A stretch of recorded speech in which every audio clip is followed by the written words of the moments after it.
Well, hello, kids and Mrs. Holiday. How are y'all today?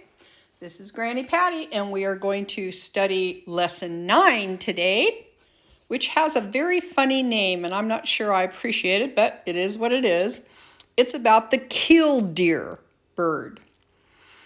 A loud cry echoes through the air. It is not a person, but rather a small ground bird known as a killdeer. Killdeer are known for their loud cries and were named after the sound they make. Usually, when they make their telltale cry, they are soaring through the air, but more often you find them on the ground.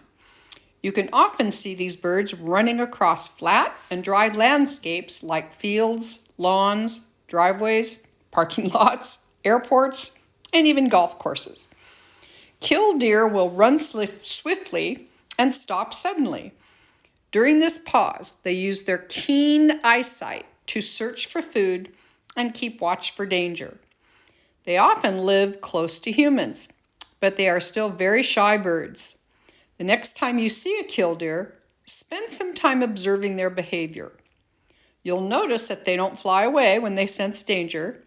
Instead, they bounce, like they have the hiccups, and start running. Sometimes they lure predators away from their nests by pretending that they have an injured wing. This little trick does not only fool predators, but has fooled many people as well. Well, they're showing me an activity break, and you guys can look up some pictures of the killdeer and see if there are any in your region. Can you find a sound clip of its call? Have you ever seen one up close? You can even find video clips of a killdeer protecting its nest by acting injured. I'm going to look around some lakes and see if there's any out. There's got to be somewhere, I'm sure, because it is Gulf. So killdeer are a type of plover. Plover are birds with large round heads, large eyes, and short bills.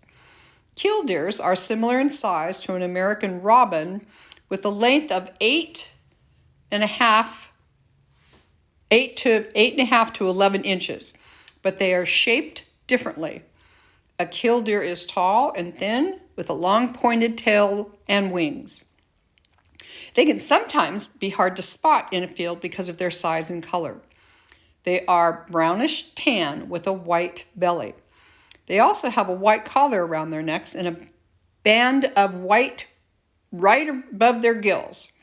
They also have a very handsome white streak right above the eye. 2 black bars go across their upper chest. When flying, these birds are hard to miss.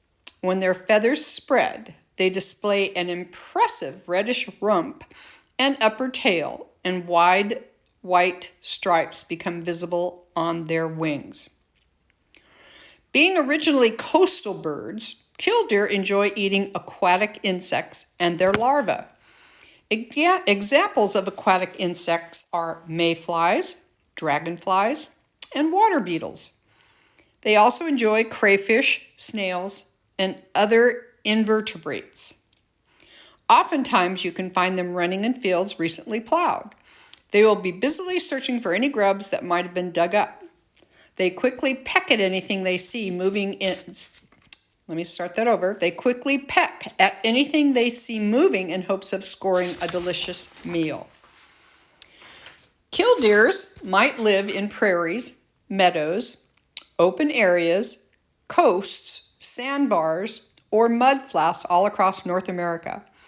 Interestingly enough, though, they are one of the birds that have actually been successful due to increased human populations.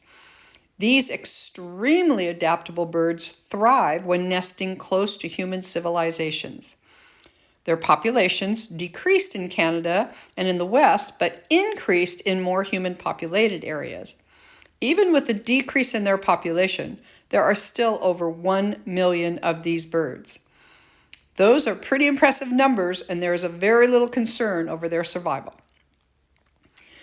Killdeer make their nests in depressions on the ground. They build several of them in close vicinity to each other and will defend them valiantly. One of the reasons they lay their nests in the ground is that their eggs are so well camouflaged They blend in with the dirt and pebbles or gravel to make them very difficult to find. Their nests are called scrapes and are only about 3 to 3.5 inches across. To defend their nests, a killdeer will spread its wings and tail and scold anything daring to come near the scrape. If a predator gets too close, they will pretend to be injured and lure the threat away. Killdeer lay eggs about 1 to 3 times a year. Each brood has 4 to 6 eggs. This seems like a lot for such a small nest, but the eggs are about 1 inch wide, making it easier to pile them all in. It is a good thing they lay so many eggs because 50 to 55% of the eggs become food for predators. Even though they are well camouflaged, they are on the ground and easy access for many predators. After the eggs are laid, the killdeer start collecting items to place in their nests. They collect rocks, shells, sticks, and trash. Killdeer chicks hatch in 3 to 4 weeks, and once they are dry, they can walk out of their nests.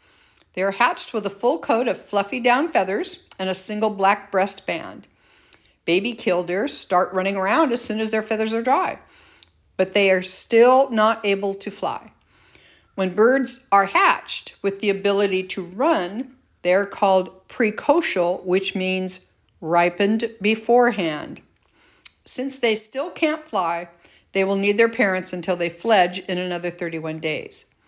They might stay with their parents up to 10 more days, but once they are able to fly, they leave their parents and will find a mate of their own at around a year old. They live for about 10 to 11 years in the wild. This is a suggestion for an activity break, you guys. Killdeer use their loud calls to communicate. What are different ways you can communicate?